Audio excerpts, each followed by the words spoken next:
Assalamualaikum, bertemu lagi di channel Yulia Safitri. Pada pagi hari ini saya akan mendokumentasikan kondisi di belakang rumah dengan azolla yang semakin berkembang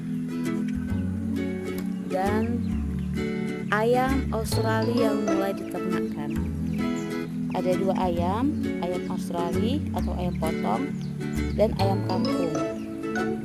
Bisa dilihat perbedaannya, kalau ayam Australia sedikit blasteran atau putih. Nah, kalau ayam kampung jaraknya bermacam-macam. Semoga bulan depan atau lebaran nanti sudah bisa dipotong.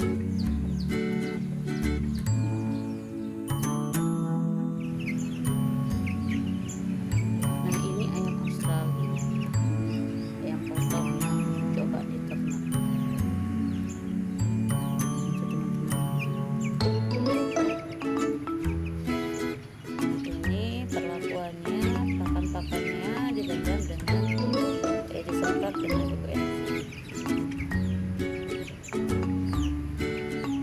Ada 10 ekor. Alhamdulillah sampai hari ini belum ada yang mati. Sudah ada 2 minggu.